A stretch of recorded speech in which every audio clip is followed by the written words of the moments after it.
Buenas tardes. Se abre la sesión para la toma de posesión como académico correspondiente en Madrid de don Cristóbal Toral. Excelentísimas e ilustrísimas autoridades, señor delegado de Cultura de la Junta de Andalucía, vicepresidente de la Diputación de Málaga, excelentísimo señor alcalde de Antequera,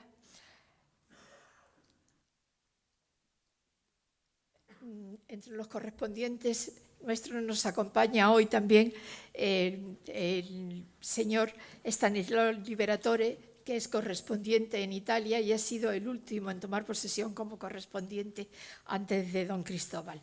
Querida Rosa, querida Mariana, estamos encantados de que nos acompañen. Y ahora tengo que pedir a los proponentes que acompañen a la sala al nuevo académico. En este caso, don José Infante, don Francisco Ruiz Noguera y don José Manuel Cabra. Y mientras ellos van a recogerlo, los que estamos en la sala, por favor, apagamos los móviles.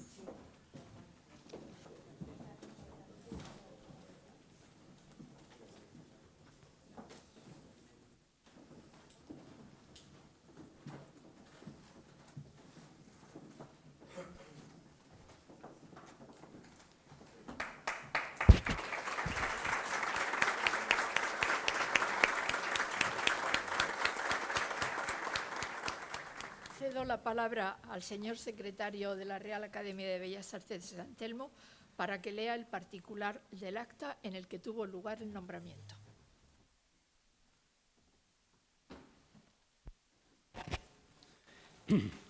Francisco Ruiz Noguera, como académico secretario de la Real Academia de Bellas Artes de San Telmo, certifico que en el acta de la Junta General Ordinaria, celebrada en el Salón de Actos de nuestra Academia, en el Palacio de la Aduana, Museo de Málaga, el jueves día 26 de enero de 2023, bajo la presidencia de José Manuel Cabra de Luna y con firma del entonces secretario don José Infante Martos, consta que se procedió a la votación para el nombramiento como académico correspondiente en Madrid de don Cristóbal Toral, en propuesta previamente presentada en la Junta del día 28 de septiembre del 22 por los académicos numerarios doña Rosario Camacho, don José Infante y don Francisco Ruiz Noguera. La propuesta fue votada y aprobada por unanimidad. Como secretario lo firmo en Málaga, hoy, día 22 de mayo del 25. Ahora yo le pido al nuevo académico que suba aquí al estrado o a este pequeñito estrado que tenemos aquí para llevar a cabo la ceremonia de ingreso.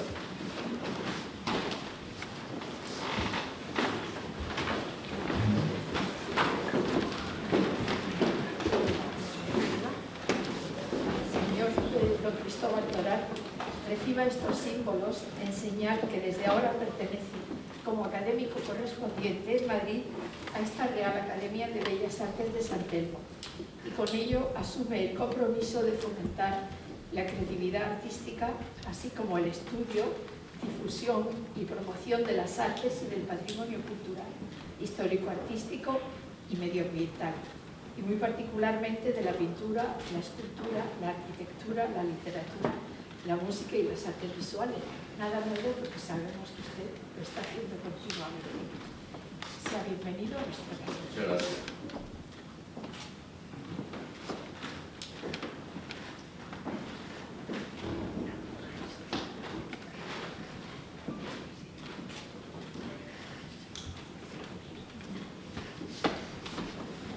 La insignia y el libro que nos permite. Muchas gracias.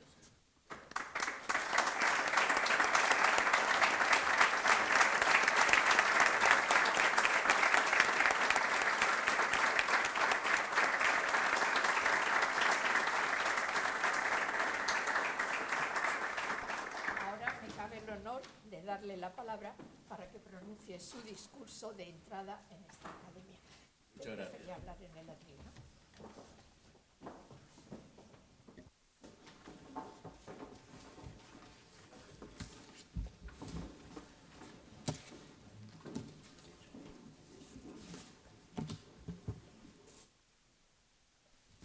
Buenas tardes. Excelentísima señora presidenta de la Real Academia de Bellas Artes de San Telmo, excelentísimo señor presidente emérito, ilustrísimas señoras, señores académicos, ilustrísimo señor delegado territorial en representación de la Junta de Andalucía, ilustrísimo diputado de Cultura de la Diputación Provincial, excelentísima señora doña Rosa Francia de la Torre, ilustrísimo señor alcalde de Antequera,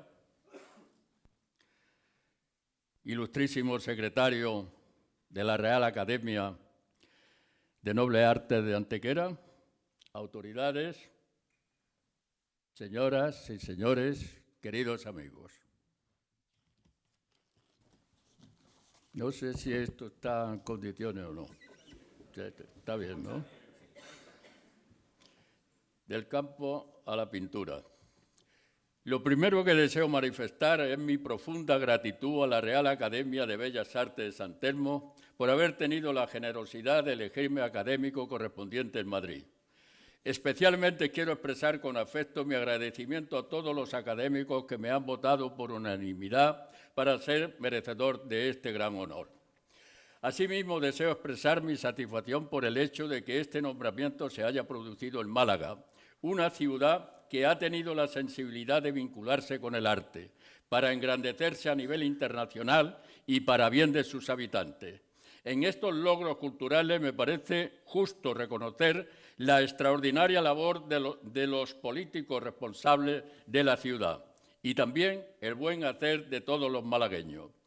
Con este entusiasmo por el arte, Málaga ha demostrado estar en armonía con uno de sus hijos más importantes de su historia, el pintor Pablo Picasso. También quiero recordar mi cercanía vital con esta ciudad, pues me crié en el Cortijo Las Lomas, casi a la misma distancia de Málaga que de Antequera. Por tanto, este reconocimiento a mi persona por parte de una institución malagueña tan ilustre como la Real Academia de Bellas Artes de San Telmo me llena de orgullo y gratitud. Cuando me planteé escribir este discurso, se me acumularon muchas ideas sobre los múltiples vertientes que ofrece el arte a esta altura del siglo XXI. Sin duda, nunca como en estos tiempos el arte ha sido tan variado y polémico. Ante esta panorámica, he optado por recordar los comienzos de mi trayectoria, cuando aprendí a pintar y también a observar con ojos de pintor. Con esa base y con la experiencia que dan los años de seguir de cerca la evolución de la pintura, comentaré al final de esta disertación lo que pienso de ciertos aspectos del arte contemporáneo.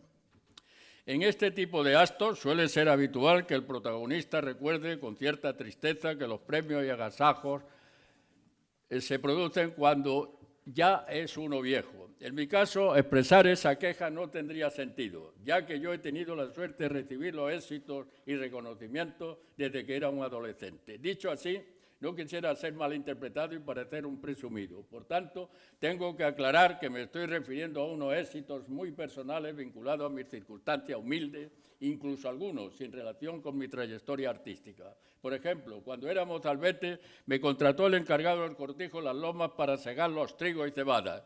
En ese duro y arriesgado trabajo fue tal mi dominio de la hoz que mis compañeros me apodaron el doble, porque segaba el doble que los demás. Para mí, ese reconocimiento de mis compañeros de siega supuso un éxito extraordinario a esa temprana edad. Mi niñez fue muy solitaria, se desarrolló entre bosques de encina viviendo en una choza, con una estructura familiar formada solo por mi padre y por mí.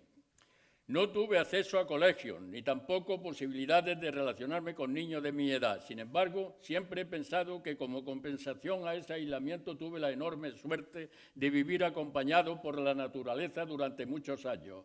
Esa situación me permitió observar las montañas, las nubes, las flores, los matorrales y los árboles.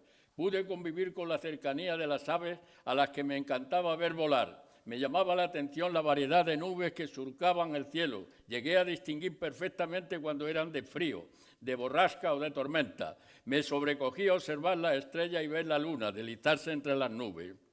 ¿Quién iba a pensar en esos momentos que años más tarde iba a tener el privilegio de poder abrazar a uno de los astronautas que subieron por primera vez a nuestro satélite? Fue a Michael Collins, con el que compartí en Washington una cena con el fin de que me contara la hazaña de viajar a la Luna y lo que resultó más difícil en esa aventura, regresar a la Tierra.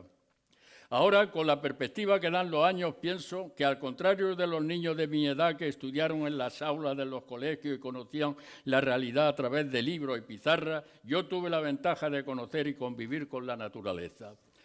Desde esa situación campestre, casi silvestre, inicié mi primer desplazamiento en el terreno de la migración que tanto influiría posteriormente en mi obra. Fueron unos cazadores los que le dijeron a mi padre que en Antequera había una escuela de arte y oficio en donde yo podía aprender a dibujar.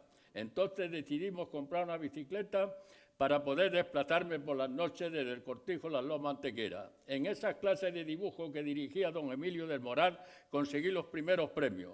Lograr esos premios en mi condición de campesino supuso para mí un éxito similar al que obtuve entre mis compañeros de siega. Gracias a esas buenas calificaciones y al apoyo de don Emilio del Moral, junto al entusiasmo de don José García Verdoy, entonces director de la Caja de Ahorros de Antequera, conseguí una beca de dicha caja para estudiar la Facultad de Bellas Artes de Santa Isabel de Hungría.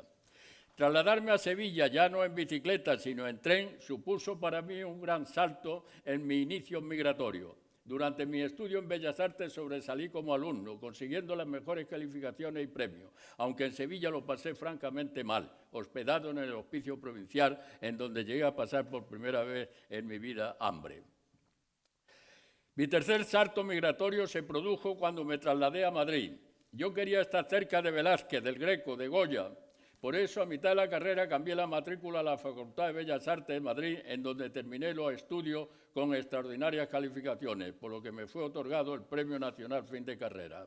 Una vez terminados los estudios, fui consciente de que había terminado una etapa en la que había demostrado ser un brillante alumno. Pero a partir de ese momento tuve claro que se iniciaba el camino más difícil, el de intentar ser un buen pintor, que nada tenía que ver con ser un alumno exitoso. El comienzo de ese nuevo periodo fue muy complicado y muy inseguro. ¿Qué hacer? ¿Por dónde empezar? Pensé que tenía que repasar la historia de la pintura para estudiar a los grandes pintores que a mí me podían interesar.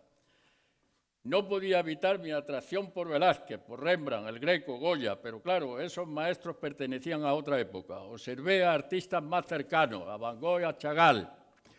Los cielos de Van Gogh me emocionaban. También me atraía el lirismo ingrávido de Chagall. Ambos tenían en común su interés por el espacio. Esas características sintonizaban muy bien conmigo en esa época en la que yo seguía con mucho interés la carrera espacial. Con esa selección admirativa hacia Van Gogh, Chagall, la ciencia espacial, junto a mi entusiasmo por los grandes maestros clásicos, sin olvidar la influencia de nuestro tiempo, inicié una etapa que sería el embrión de una dura labor para llegar a ser pintor. En esa época de búsqueda empecé a pintar con violencia y energía, zarandeando la pintura con los pinceles para darle movimiento y despegar los objetos del suelo.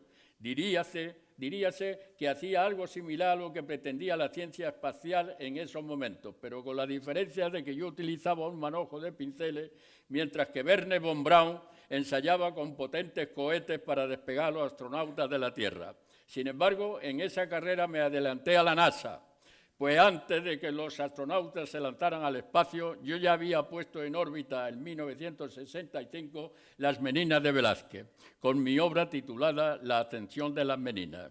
2 años más tarde, en 1967, también lancé al cosmos mis primeras manzanas, en bodegón de manzanas. Los astronautas no llegaron a la Luna hasta 1969.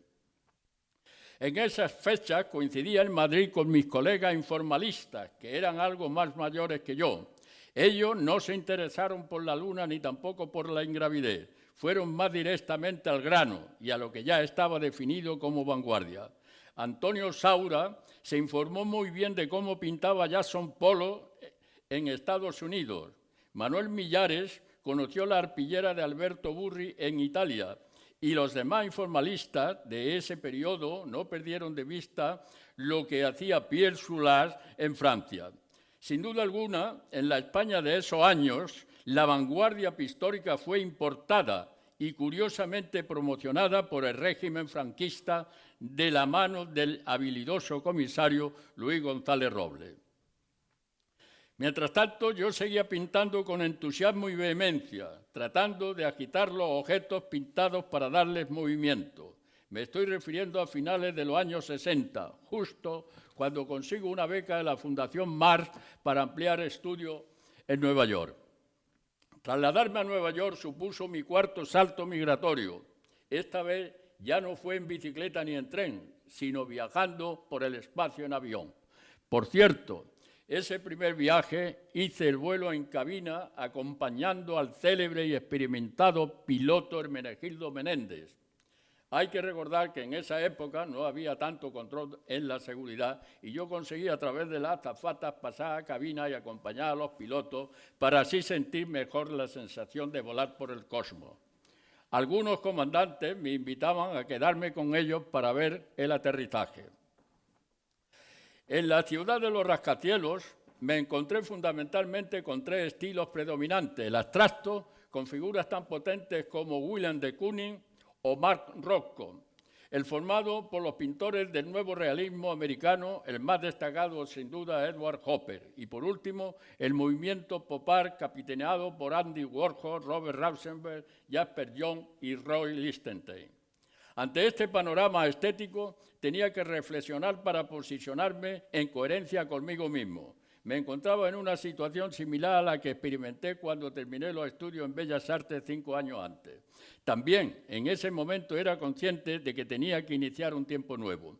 Opté por retomar la figuración después de dejarla destruida y explosionada en el espacio. Tenía claro que la abstracción no era mi camino, pues en mi caso contaba con una sólida base en la técnica de la pintura y el dibujo gracias a mi buena preparación académica. Pensaba que ese activo bien utilizado podía dar buenos resultados. En esa dirección, mi etapa ingrávida influida por Chagall me sería muy útil para darle a la figuración movimiento y libertad y así crear un nuevo realismo libre de corsetamientos académicos y fotográficos.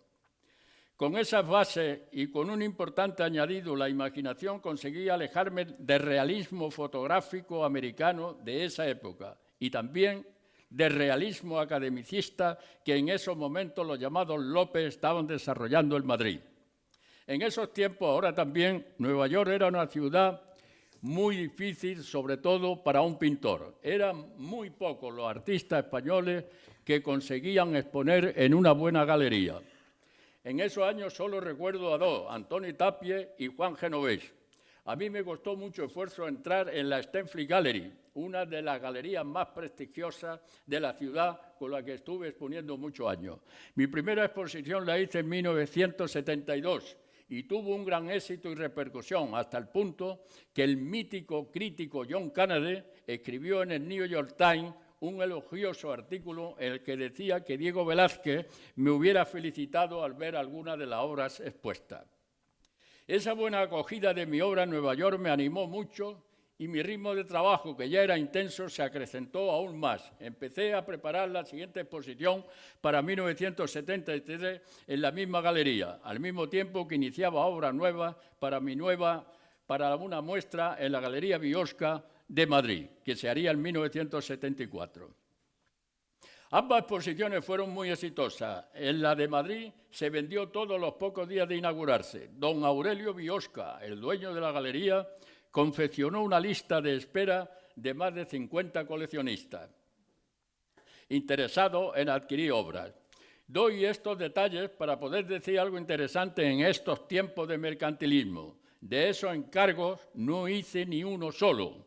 Di prioridad a preparar la obra que tenía que realizar para representar a España en la 13 Bienal de Sao Paulo.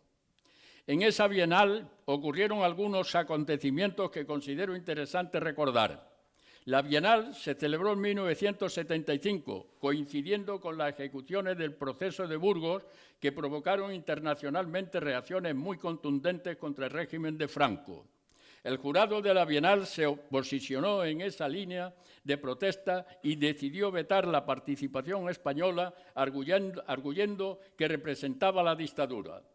El malestar de los artistas españoles y especialmente el comisario Luis González Robles era evidente. En esa tensa situación, sorprendentemente la solución vino por parte de algunos miembros del jurado que vieron detenidamente mis obras y concluyeron que cuadros como El emigrante muerto o Los emigrantes suponía una visión antifranquista y, por tanto, consideraron injusto que esas obras no se representaran en la Bienal.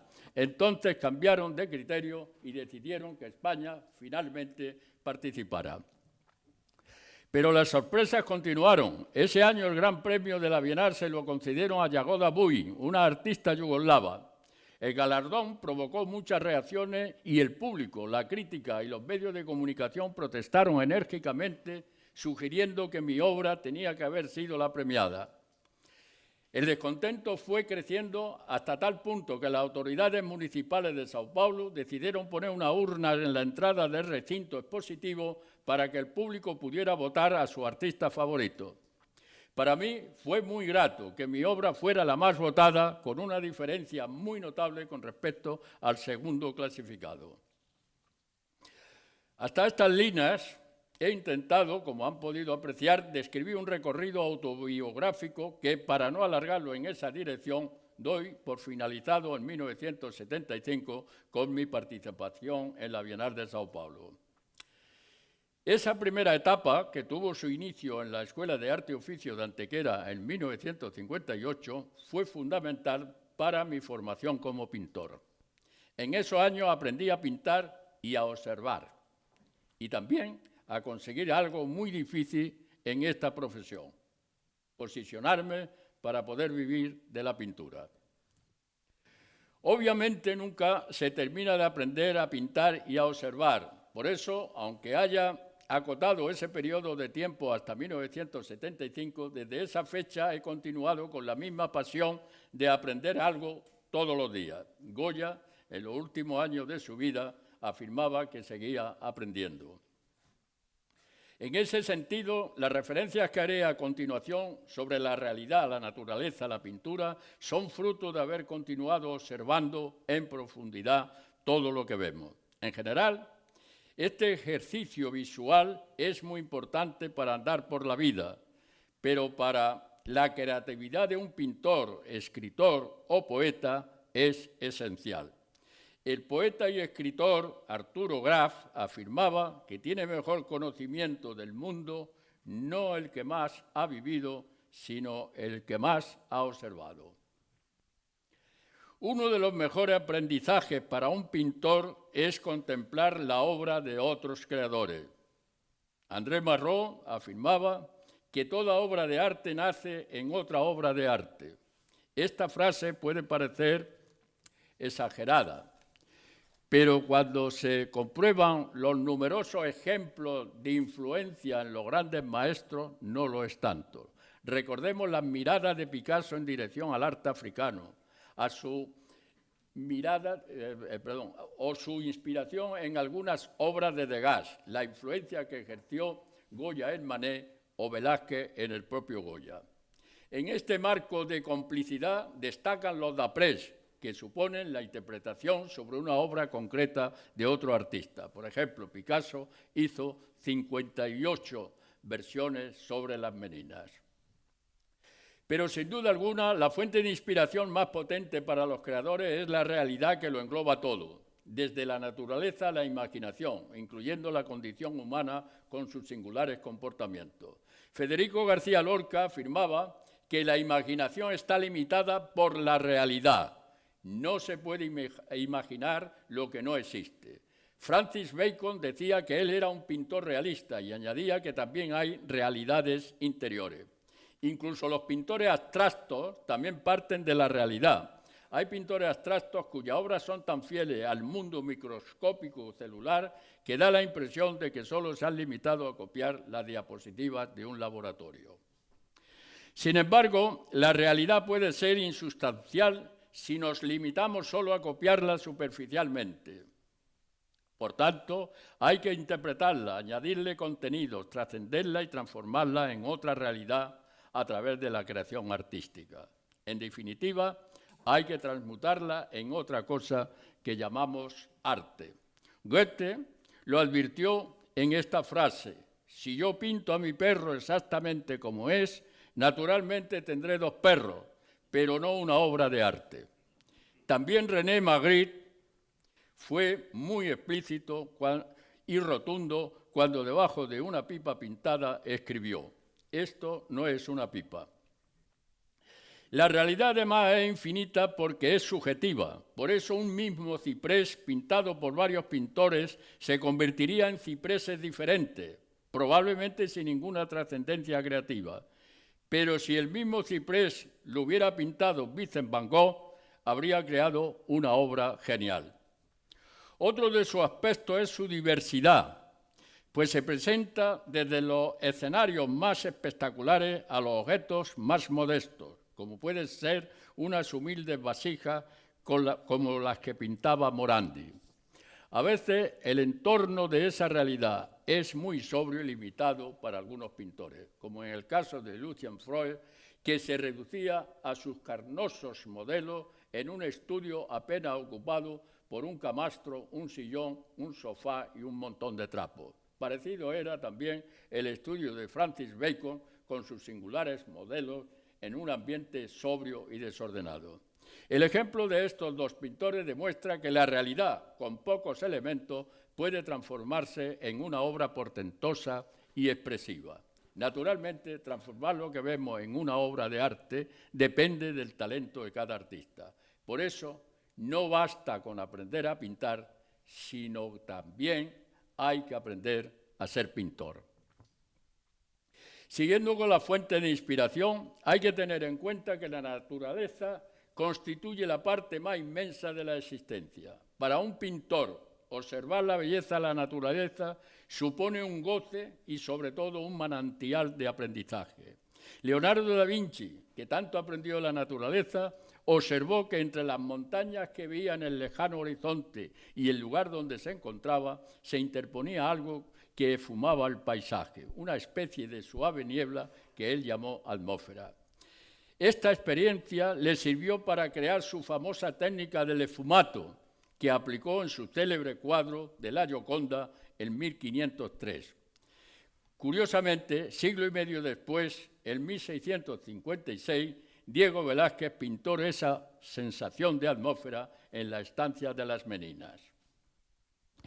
Para mí, la naturaleza es la obra creada más completa y sorprendente que podemos contemplar.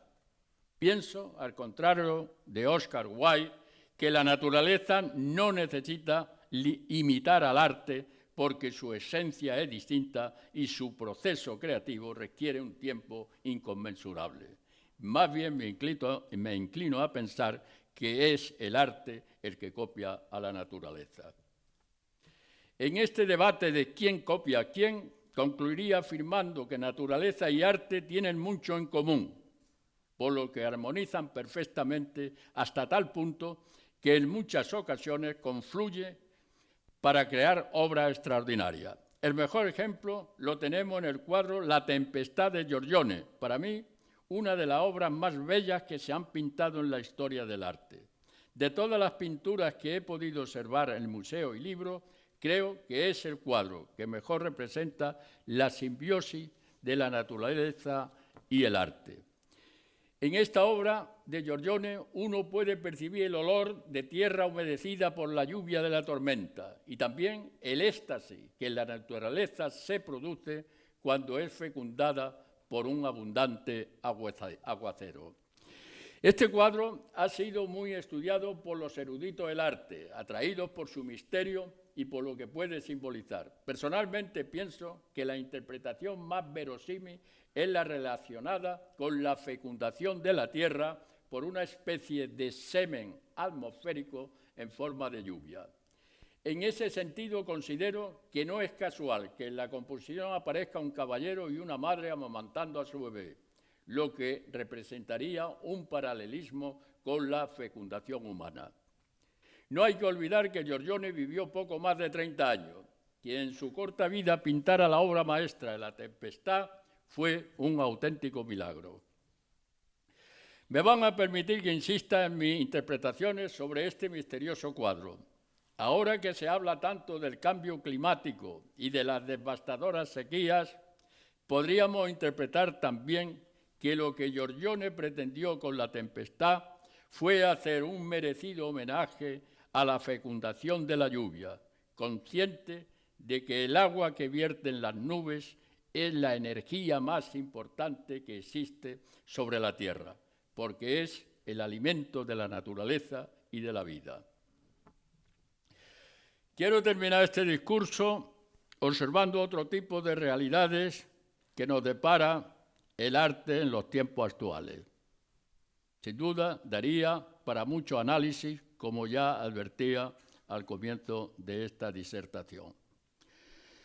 Para los pintores que hemos pisado la mitad del siglo XX y llevamos recorrido casi la cuarta parte del siglo XXI, este tránsito por 2 siglos supone una experiencia extraordinaria y un privilegio emocionante.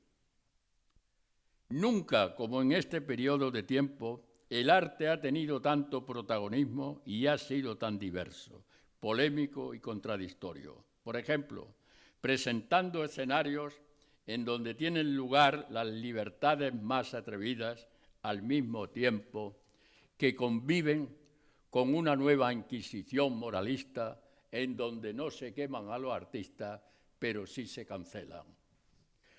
Paralelamente, en este periodo de tiempo que he mencionado, también la sociedad, la tecnología y la ciencia han evolucionado a gran velocidad con resultados alucinantes.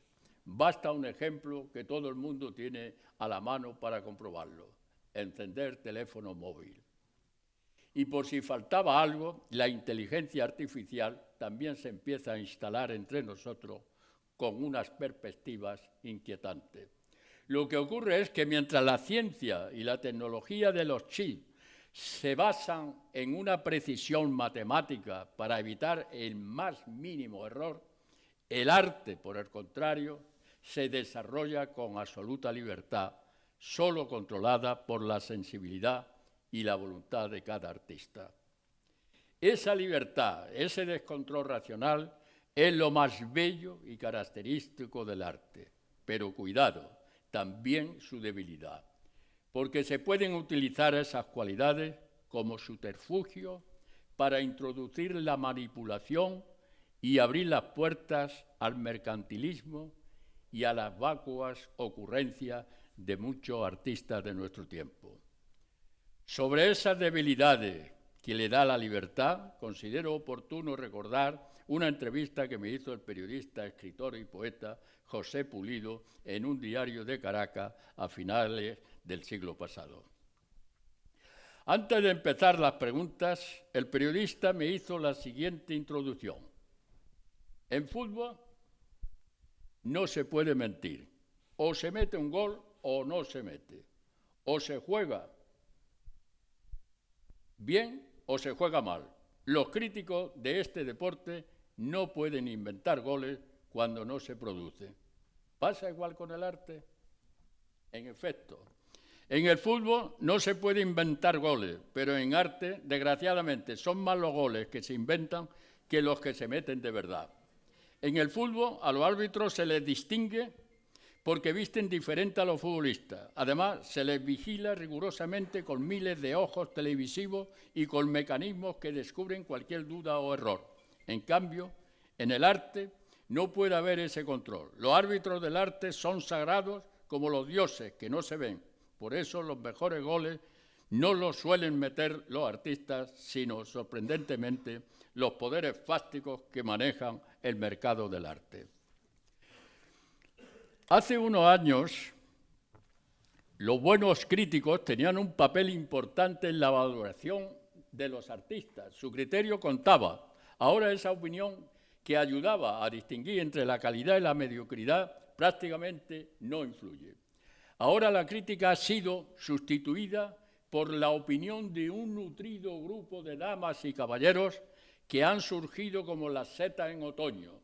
Son personas que proceden de estratos sociales muy distintos, que, a juzgar por su intensa actividad y la relevancia de los puestos institucionales que ocupan en el mundo del arte, están consiguiendo que su influencia sea determinante para valorar las obras de los artistas.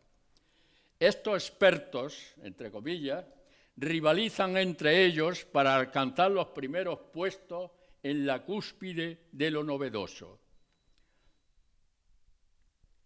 Para conseguirlo, rastrean a nivel internacional para conocer el arte que otros colegas con las mismas estrategias ponen de moda. De esta forma, adquieren unos conocimientos internacionales sobre artistas de la última jornada muy útiles para demostrar su sabiduría sobre las novedades emergentes. La estrategia es muy sencilla. Si hablan de Van Gogh, Picasso, de Bacon o de Rothko, no descubren nada. Pero si mencionan nombres que nadie conoce, demuestran estar a la última de lo que se cuece en el mundo del arte. De esta forma enriquecen su currículum y se cubren de autoridad para marcar el rumbo y la moda del arte de nuestro tiempo. Con estas observaciones, solo pretendo señalar un cambio en la evolución de lo influyente en el campo creativo. No es mi intención generalizar, pues siempre hay que contar con las excepciones, y en este colectivo tan numeroso de damas y caballeros, supongo que hay de todo, y quiero pensar que también habrá personas muy preparadas profesionalmente.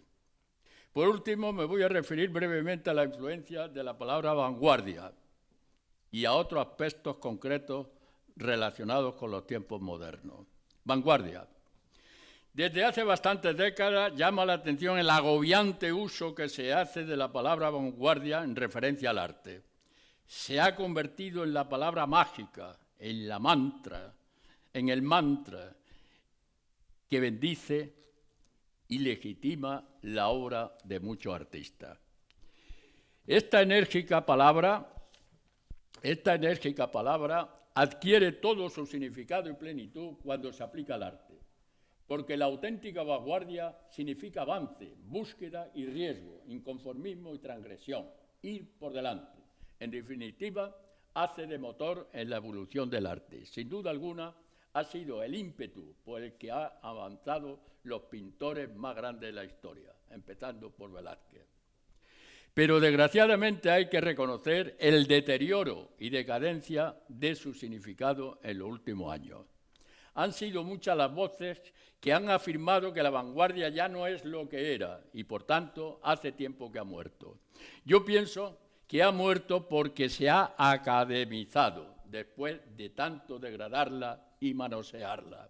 Efectivamente, la vanguardia ya no es lo que era, porque representa lo cotidiano en arte, lo que se lleva sin sobresalto. Se ha convertido en el academicismo de nuestro tiempo.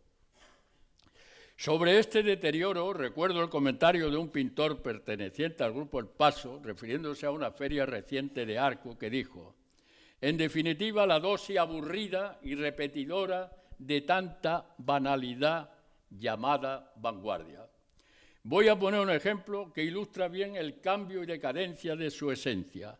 Antes los vanguardistas afrontaban tremendas dificultades para ser reconocidos, sobre todo por los organismos oficiales.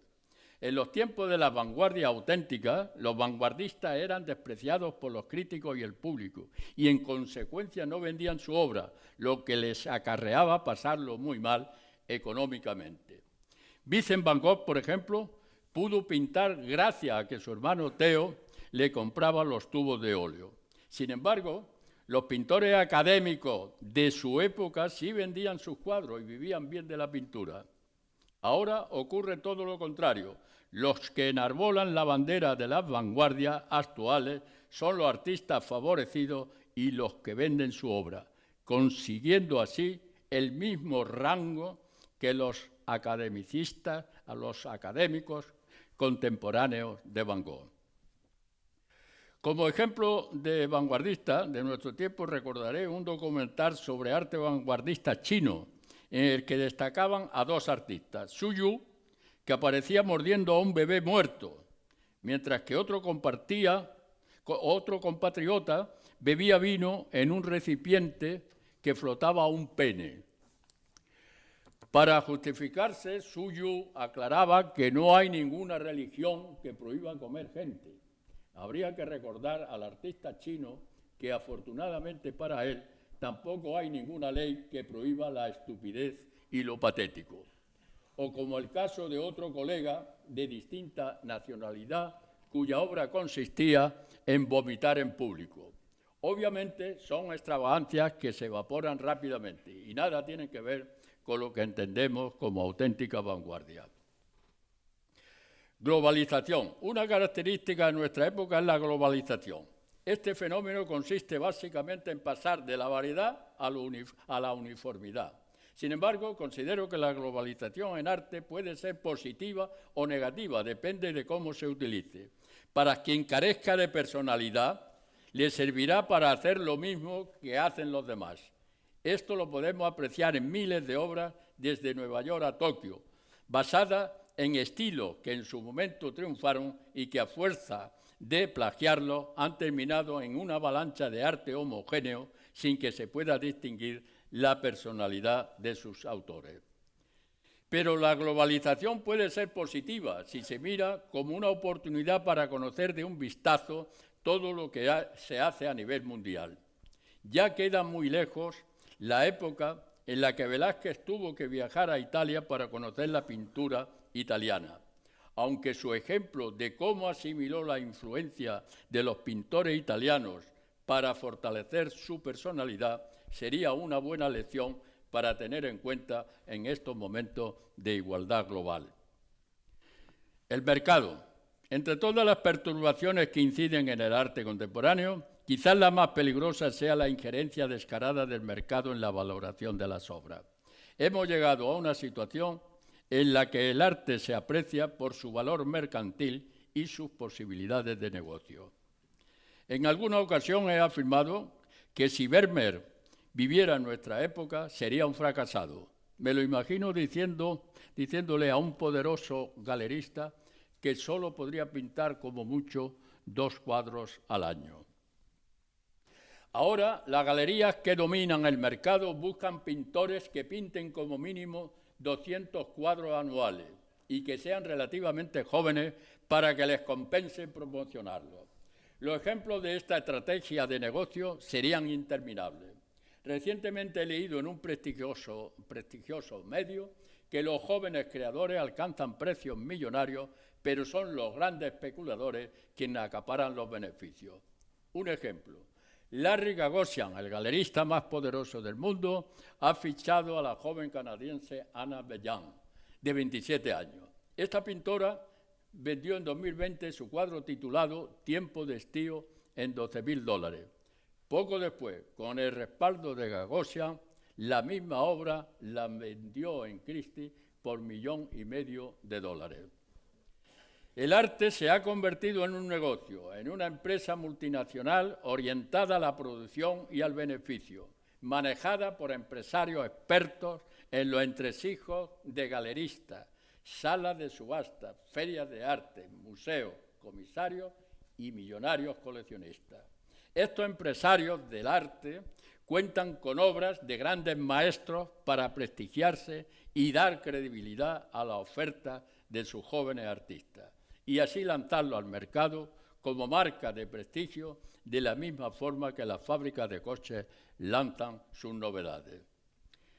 El marketing se ha convertido en un mecanismo tan potente que un plátano que vale 25 céntimos se puede transformar en una obra de arte por la que se pagan $6 millones.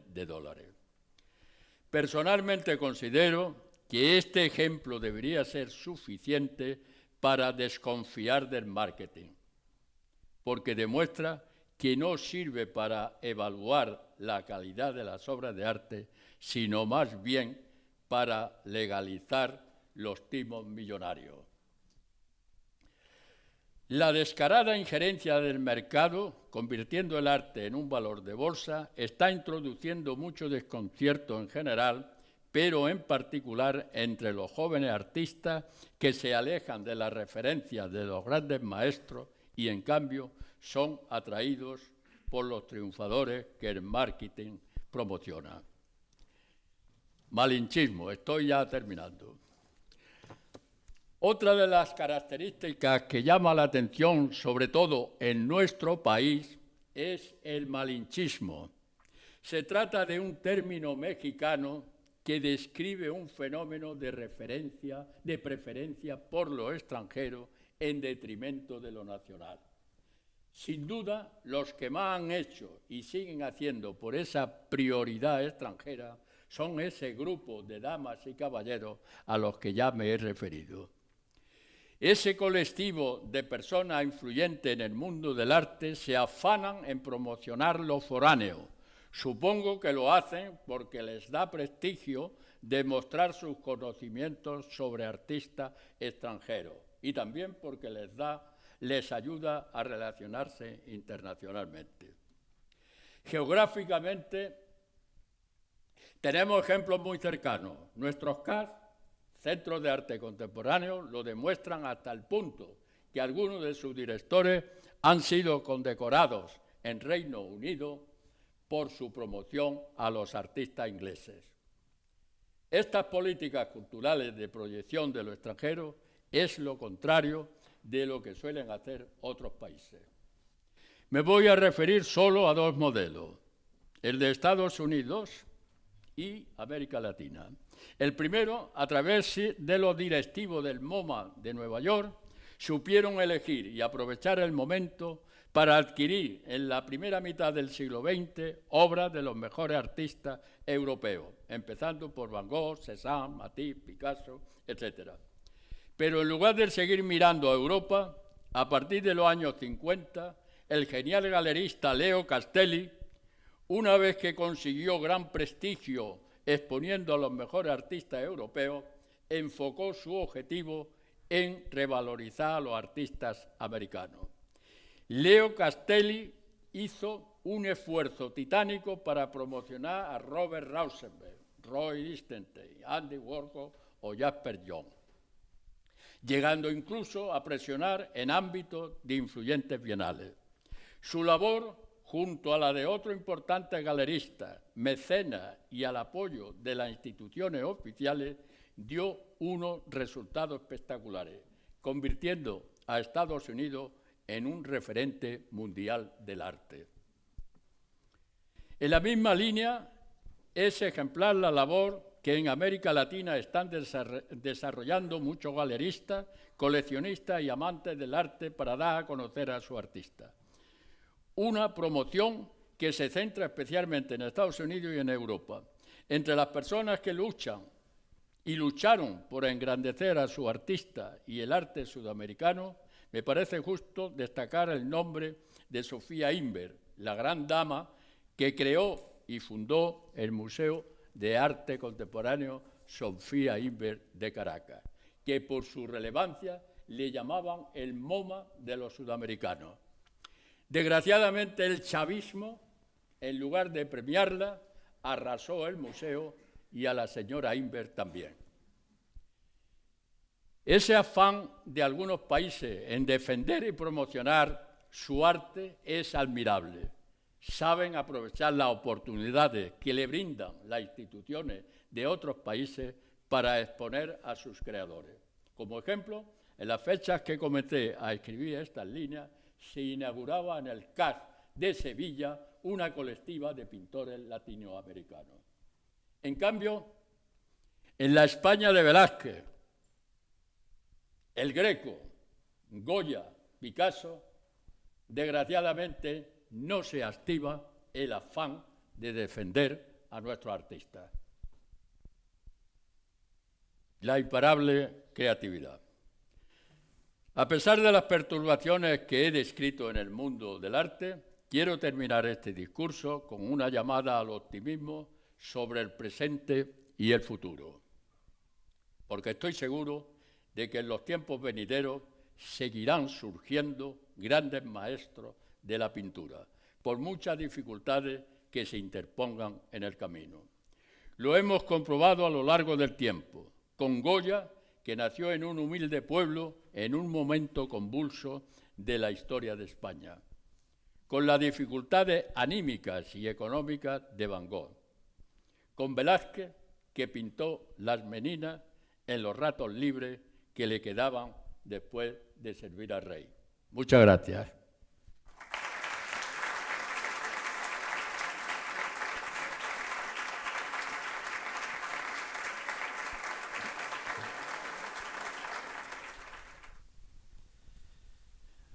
Dicho ello, quiero saludar a la señora presidenta, a las señoras y señores académicos, al señor alcalde de Antequera, al de Benalmádena, que no sé por dónde está, pero está por aquí, al que fue también alcalde de Antequera, don Paulino Plata, porque los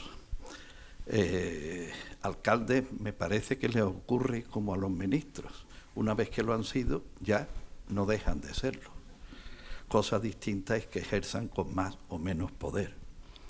También quiero saludar a la señora concejala de Cultura, que viene en representación de sí misma y de el señor alcalde, a todas las otras autoridades, al diputado provincial, al delegado de Cultura de la Junta, a todas ustedes, a todos ustedes, señoras y señores, amigos. Es costumbre que cuando en una academia ingresa un nuevo miembro, un compañero de ella preceda en el uso de la palabra al académico que toma posesión con una pieza oratoria que, conservando su nombre en latín, denominamos laudatio. En el más elemental diccionario de esta lengua podremos ver que la palabra, en español, significa alabanza, elogio, panegírico en suma, amén de otras acepciones similares. Y es razonable que el discurrir del acto sea por ese orden, ya que así la institución está dando a conocer a los asistentes al acto cuáles han sido los méritos que conforman y que coinciden y que dan excelencia al recipiendario. Y es lo usual que a continuación de ese elogio el nuevo académico dicte su discurso. Pero en el caso de nuestra institución, la costumbre inveterada es otra, pues el nuevo académico, del que esta academia y todos ustedes ya conocen sobradamente sus méritos, y por ellos ha sido elegido en un acto anterior, dicta su discurso como explicitación formal de aceptar la elección de que ha sido objeto, y sólo después de ello es cuando un compañero contesta a sus palabras. De ahí las mías. Una bella y ya antigua canción de Bob Dylan, Premio Nobel de Literatura, tan denostado por algunos y también aceptado por otros, entre los que me encuentro vivamente, decía que los tiempos están cambiando. Y efectivamente así es, porque ¿qué sentido tiene en nuestros días y en una intervención como esta hacer una larga enumeración de datos biográficos o de reconocimientos, premios, exposiciones, colecciones y museos referidos a la vida y obra de Cristóbal Toral? Todo ello está a nuestro alcance, disperso por el océano de Internet u ordenadamente clasificado en la extraordinaria página web del artista. Si a ello añadimos que el nuevo académico nos acaba de ofrecer un discurso de extraordinaria belleza literaria y de aún mayor hondura poética, filosófica y plástica, convendrán ustedes conmigo que bastará con resumirles en una especie de prólogo informativo algunos datos concretos, pues más tarde contestaremos propiamente al discurso del recipiendario. Sin que ello suponga privar de solemnidad a mis palabras, permítanme evocar el dicho popular de que los de Bilbao nacen donde les da la gana. Pero ello no es del todo cierto, o mejor dicho, esa libérrima voluntad para elegir el lugar de nacimiento no es exclusiva de los bilbaínos, sino que se da también en significadas ciudades, como ocurre con Antequera. Nuestro autor es un buen ejemplo de ello, pues habiendo nacido en Torre-Alhaquime, en Cádiz, en 1940, es antequerano. Y no es que Cristóbal haya renegado del lugar físico donde vio la primera luz, es que los de Antequera son así como los de Bilbao a la hora de nacer, que eligen el sitio donde quieren que su nacimiento ocurra.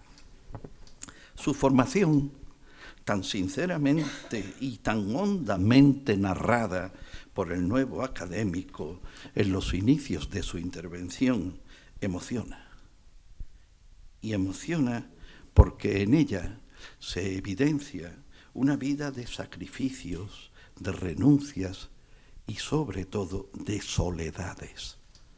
Del encuentro casual con unos cazadores que marcarían su vida para siempre, va a la Escuela de Artes y Oficios de Antequera para más tarde, como muy bien nos ha relatado, ir a la sevillana Escuela de Santa Isabel de Hungría en Sevilla y posteriormente a la de San Fernando en Madrid. Antes había aprendido a segar, haciéndose un experto en el manejo de la hoz, lo que con gracejo, sin duda admirable, nos ha dicho el doble. Cristóbal Toral o el doble. Quizá esa facilidad para trabajar con las manos le permitió después abordar obras de inmenso formato, cosa a la que pocos artistas se atreven si no tienen una numerosa trupe de ayudantes, que no es el caso. Por todas las escuelas e instituciones por las que discurrió su formación, profundamente clásica, fue recibiendo premios y distinciones que simbolizaremos en el Premio Nacional Fin de Carrera a la edad de 24 años. Durante unos cuantos se dedicó a la enseñanza en la Escuela de San Fernando de Madrid para dejarlo más tarde y tomar la difícil decisión de ser pintor y vivir de la pintura. Esa decisión fue como una especie de salto al vacío, porque era apuntarse a una vida sin seguridades, sin horarios, entregándose en suma a un vivir sacrificado y solitario. Pero Cristóbal, a estas alturas, y por joven que fuese, ya sabe de la dureza que comporta la decisión que ha tomado. Y no podemos olvidar de algún modo que el artista, si no tiene la soledad, la busca. Amplía su campo de actuación como artista plástico e ilustra libros como El romancero gitano de García Lorca, Hombre de luz de Odón Betanzos o un homenaje a Antequera que su autor, Juan Alcaide de la Vega, había titulado Mi ciudad. Este escritor, al que a su memoria dedico un cariñoso recuerdo, porque ya hace muchos años que no nos acompaña en el camino de la vida, era, este escritor, un singular abogado que recibía a los clientes en una mesa de camilla y entre consejo y consejo levantaba la falda para con la badila reavivar el fuego del brasero. A eso se le llama en el argot popular echar la firma. En esa época, década de los 60 y 70, es cuando realiza los magníficos retratos de Gerardo Diego, Félix Rodríguez de la Fuente y Severo Ochoa. y ello coincide con una beca de la Fundación Juan March y con la obtención del Gran Premio de Pintura Blanco y Negro, que por cierto aquí hay otro representante de la pintura que recibió hace ya también un cierto tiempo ese prestigioso premio, ¿verdad, Evaristo?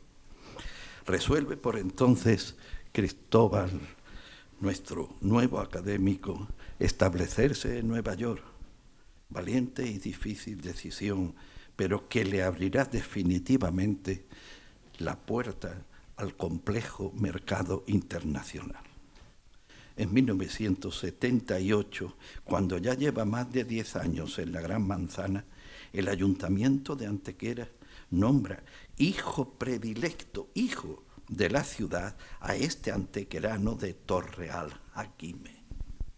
El Museo Municipal le dedica en exclusiva una sala a su obra, a la sazón bajo la dirección del que entrañablemente recordamos, y no está con nosotros, Manuel Cascales.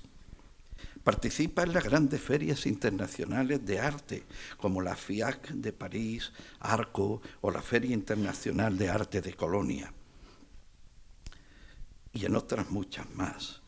En 1995, el gobierno andaluz le concede la Medalla de Oro de Andalucía y en ese mismo año es nombrado académico correspondiente en la de Santa Isabel de Hungría, más tarde lo sería de la de Córdoba y luego académico de honor de la Real Academia de Nobles Artes de Antequera.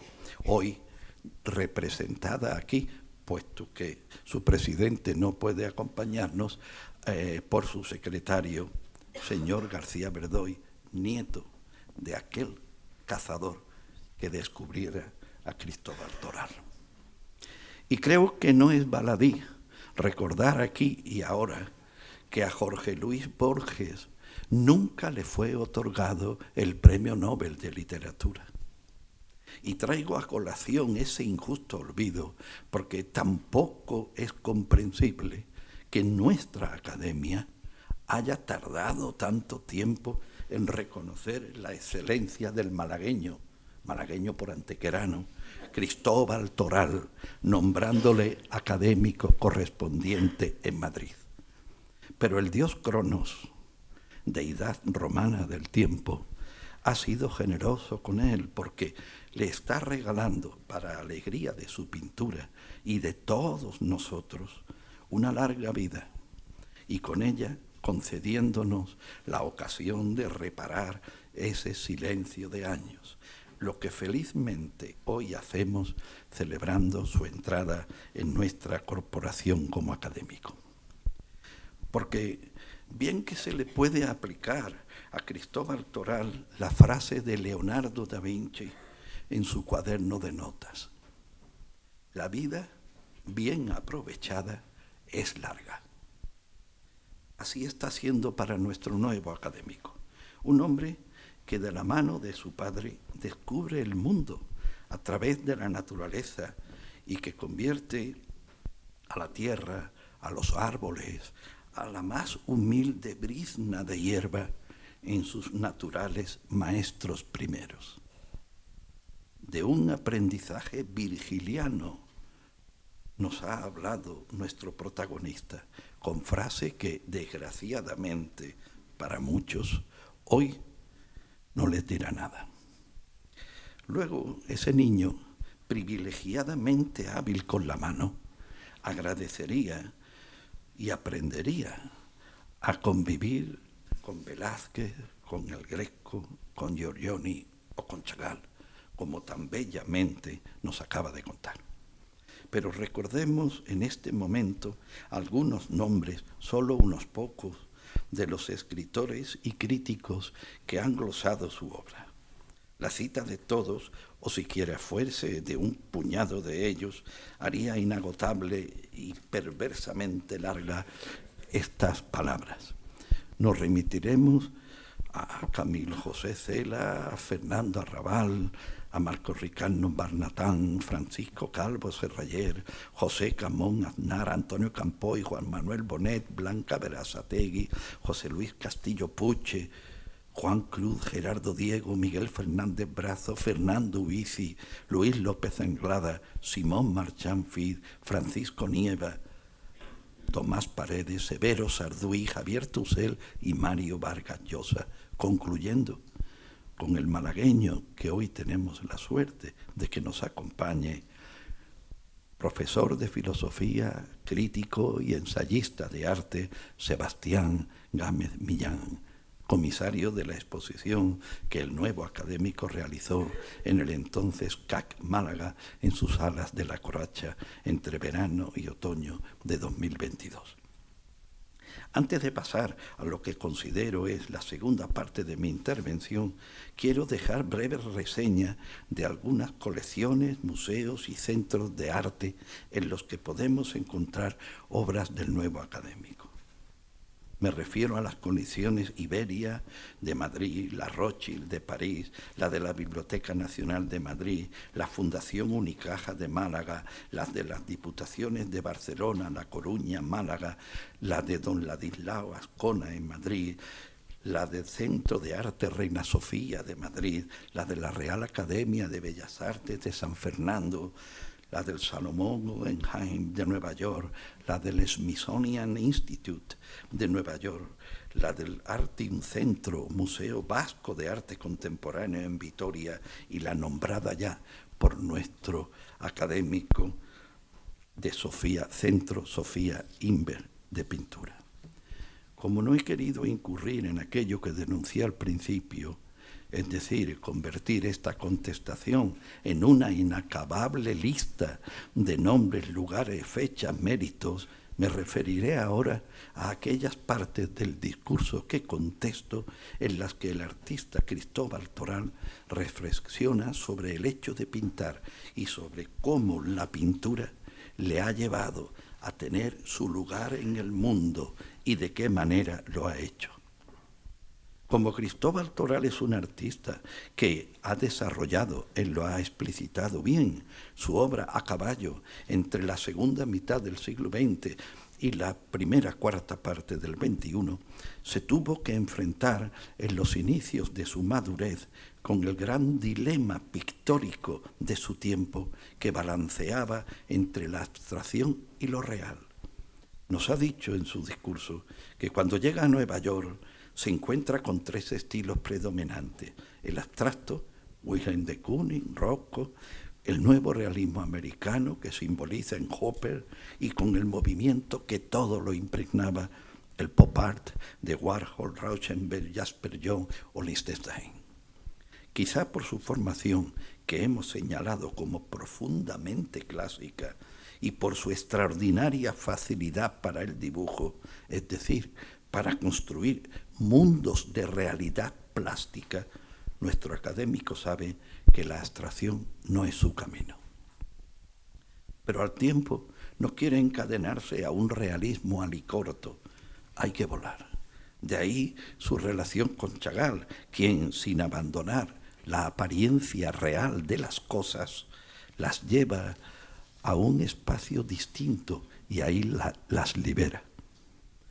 Por eso, las vacas, los asnos y hasta sus rabinos y sus sinagogas, sin olvidar a los recién casados, son capaces de volar entre árboles que flotan. Esa instalación en un espacio no real, pero que el arte hace posible, le lleva a crear mundos en los que la más fiel de las realidades navegan en inmensos espacios, que se inspiran en aquellos otros que el hombre está descubriendo con los viajes espaciales.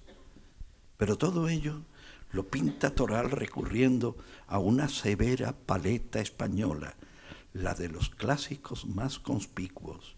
Sus maletas, sus manzanas, muchos de sus personajes van a volar, a veces estallando en mil pedazos, pero mezclando siempre en sus lienzos la pasión de un Chagall con la severidad y austera belleza de Sánchez Cotán. Se ha producido en nuestro pintor un salto cualitativo, pues no abandona la apariencia externa de las cosas, pero la unión de objetos aparentemente disímiles,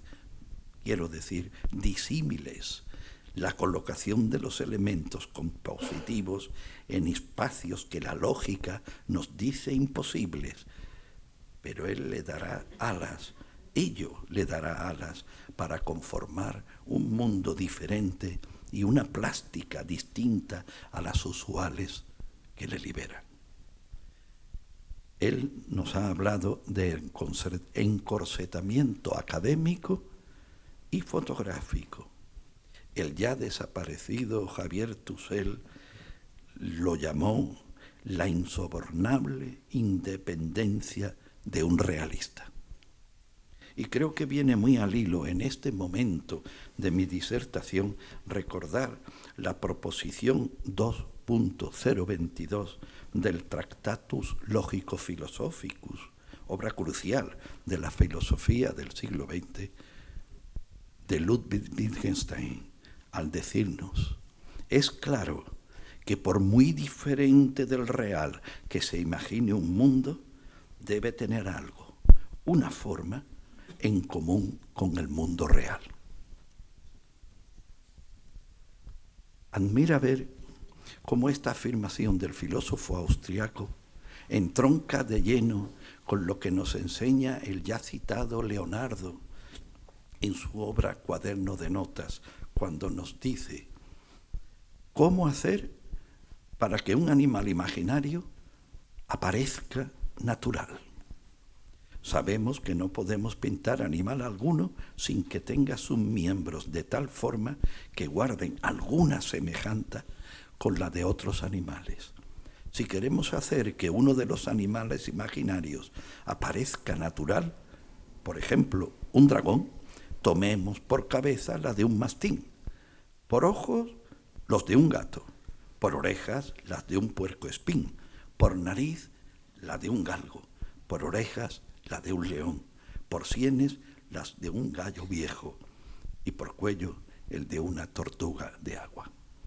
Con más de 400 años de diferencia, lo que el filósofo escribió y lo que nos aconsejaba el sabio Leonardo están cuajados de similitud.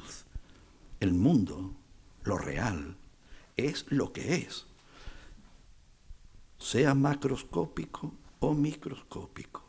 Y el artista pintor está instalado, lo quiera o no, en esa realidad.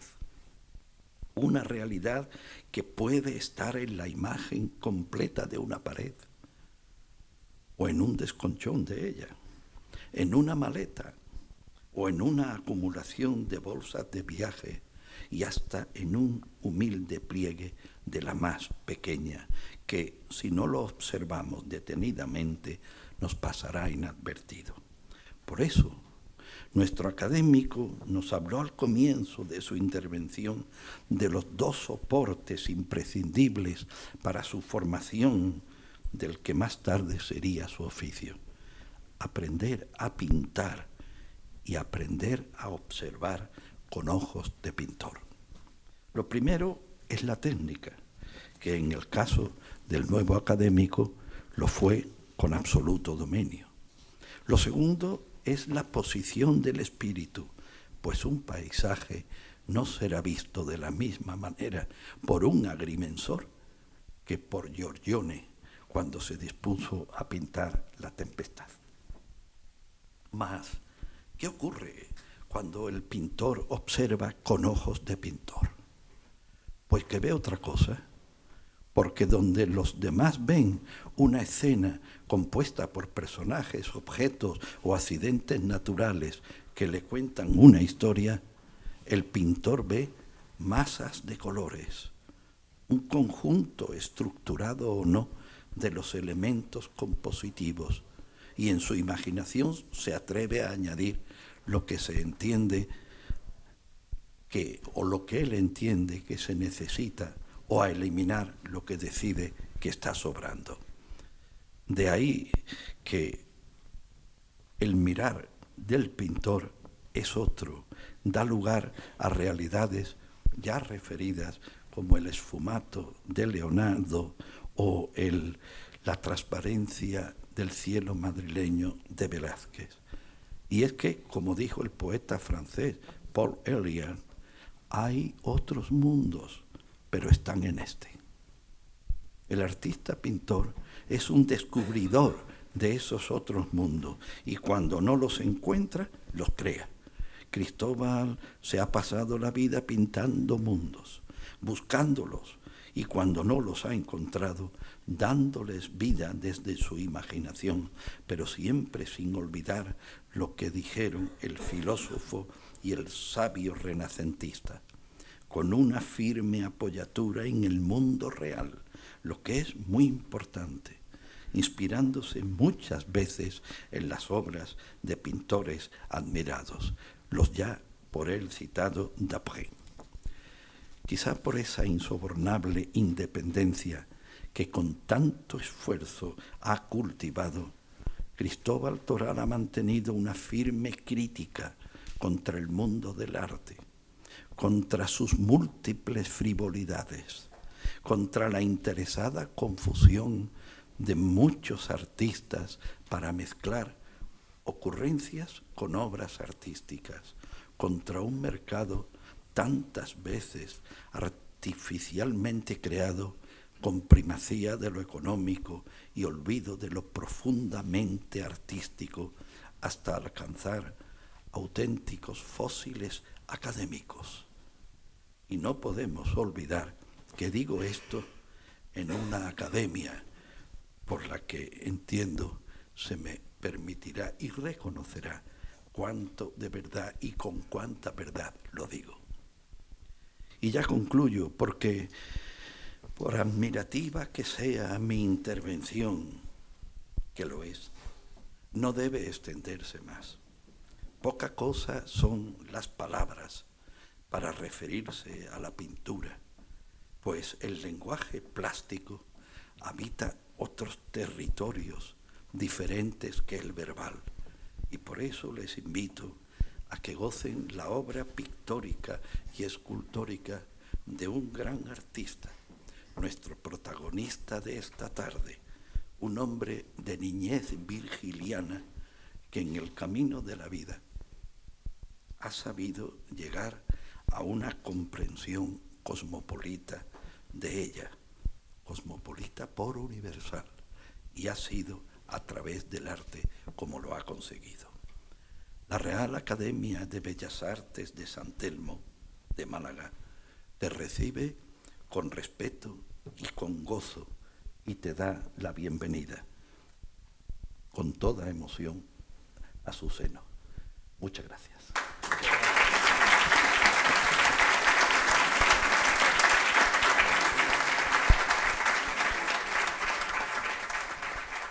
Bueno, pues concluimos este acto tan brillante donde se han leído dos magníficos discursos y creo que Cristóbal Toral ha demostrado que no solo es un excelente pintor, sino que además reflexiona no solo sobre cuestiones estéticas, realmente su discurso ha llegado a mucho más, a estrategias de negocio, de promoción, está completamente al día y ha dejado constancia de todo ello. Y la contestación de José Manuel Cabra ha estado muy de acuerdo con él. Yo quiero agradecer de nuevo a las autoridades citadas anteriormente su presencia aquí, también a algunas personas más, a Marisa Oropesa, la esposa del pintor, a sus hijas, las he estado observando y realmente iban bebiendo todo el discurso del maestro. Y también quiero agradecer a mis compañeros de academia que se encuentran aquí, y porque con el apoyo de todos, actos como este se pueden llevar a cabo. Y antes de levantar la sesión, tengo que hacerles dos indicaciones. Una es para los miembros de la Academia de San Telmo, que no se me vayan porque hay que hacer la foto protocolaria del grupo con el nuevo académico para que luego la podamos integrar en el próximo anuario. Y en segundo lugar, al terminar, se va a repartir a los asistentes un ejemplar del cuaderno con el discurso del nuevo académico, don Cristóbal Toral, de la contestación de don José Manuel Cabra y unos breves textos del alcalde de Antequera y del alcalde de Málaga. Es una edición preciosa que ha cuidado José Manuel Cabra y que agradecemos al Ayuntamiento de Antequera. Muchas gracias. Se levanta la sesión.